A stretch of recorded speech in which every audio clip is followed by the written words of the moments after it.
विपति चकवे गए जिनके चक्र चलंत, रावण सरीखे कौन गुण भाई ऐसे गए अनंत।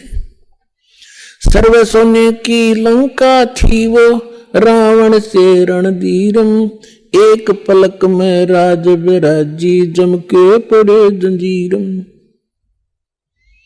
सुखदेव ने 84 भुगती बना पजावे खरवो, तेरी क्या बुनियाद प्राणी तू पेंडा पंथ पकड़ो। आए हैं सो जाएंगे ये राजा रंग फकीर, एक सिंहासन चढ़ चले एक बंधे जात जंजीर। कबीर हरि के नाम बिना ये राजा रस बहो, माटी लदे कुमार के भाई घास न डाले कोई। पुण्यात्माओं, ये भगवान की बताई वाणी दास बोल रहा है, जो परमेश्वर स्वयं आकर बोलते हैं। जैसा गीता अध्याय नंबर 4 के श्लोक नंबर 32 में आपको प्रमाण बताया था कि गीता ज्ञानदाता कहता है कि वो परमात्मा स्वयं आकर अपने मुख कमल से जो ज्ञान देते हैं वो तत्व ज्ञान है, और उस ज्ञान में वो विशेष जानकारी है आध्यात्मिक यज्ञों की, यज्ञ माने धार्मिक अनुष्ठानों की, और उसको तत्वदर्शी संत ही बता सकते हैं उस परमात्मा के उस तत्व ज्ञान को। तो ये वो तत्व ज्ञान की वाणी है जो भगवान ने बता रखी है। अब हम ये समझें, क्योंकि हमने समय पर अब मनुष्य जीवन में मनुष्य जीवन जैसी ही सुविधा प्राप्त होती है, कुत्ते के जीवन में कुत्ते वाली ही सेटिंग होएगी। तो अब हम ये भूल जाते हैं कि उस समय पर खाना मिल जाता है, जब चाहे चाय पी लें, जब चाहे दूध पी लें, भूख लगे खाना खा लेते हैं। और जब ये शरीर छूट जाएगा, क्योंकि ये मिला इसलिए था, ऐसी सुविधाएं और ऐसी बुद्धि दी थी कि आप इसमें परमात्मा पाने का प्रयत्न करें।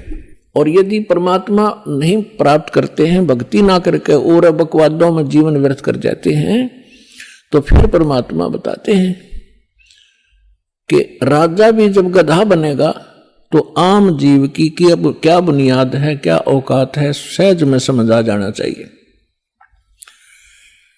फिर क्या बताते हैं परमात्मा,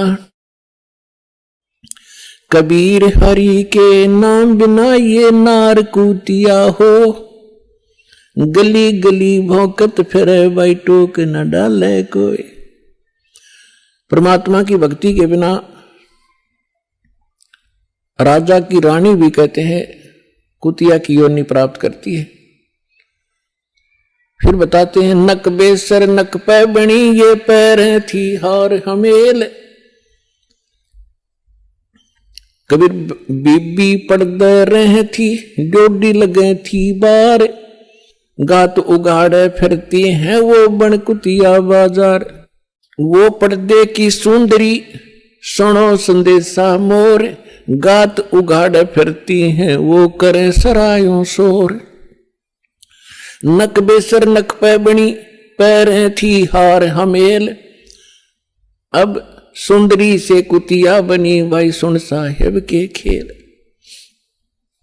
बीबी पड़दा रह थी इन राजाओं की रानियां, बड़े बड़े घरों की बहू बेटियां, इन मायाधारियों को हम बड़े मानते रहे। बड़े बड़े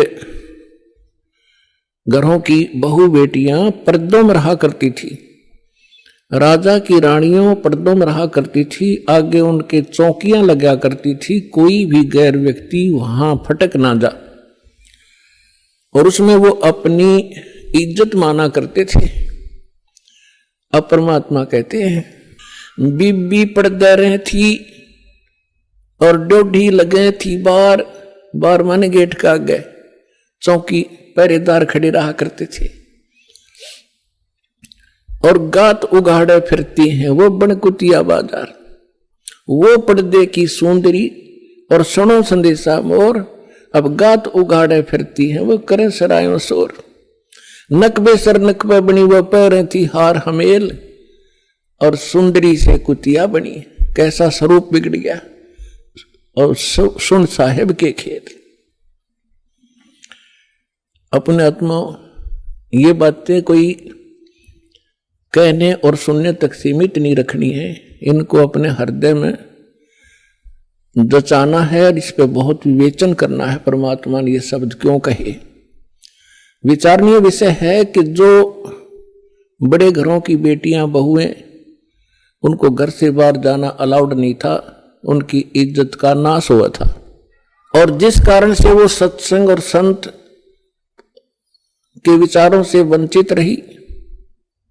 जब वो रानी थी, सुंदर गहने पहना करती थी, आभूषण पहना करती थी, काजू किशमिश और बादाम युक्त हलवे और खीर खाया करती थी, क्योंकि उनके पूर्व जन्म की कमाई शुभ संस्कार उनके साथ थे। भविष्य में कोई चार्जर लगा नहीं, भविष्य में कोई उनको ऐसा संत मिला नहीं, भक्ति करने ज्ञान सुनने का कोई अवसर ना मिलने से उन्होंने मानुष जीवन बर्बाद कर दिया। काजू किशमिश बादाम के हलवे खीर खाया करती थी और झूठा छोड़ा करती थी, उनकी नौकरानियां खाया करती थी। एक परमात्मा की भक्ति ना करने से वो अगले जन्म में कुतिया की योनि में जाती है। अब कुतिया के जीवन से आप खूब परिचित हैं, फिर भी परमात्मा ने आगे बताया है कि वही रानी जो पर्दों में रहा करती थी, जिनकी इज्जत नाश हो जाती जब सत्संग में चली जाती थी, अब वो इज्जत कुतिया बनकर घूम रही है, निवस्त्र हो रही है। तो परमात्मा कहते कुलकर्णी के कारण जो जीव गया बिगो, इसने अपना भट्ठा बैठा लिया इस लोक लाज के कारण। और जब ये कुल के कर लेगा, जब तू चार पाया का हो, गधा बनकर कुतिया बनकर घूमोगे, जब ये तेरा खानदान तुझे क्या सहारा देगा?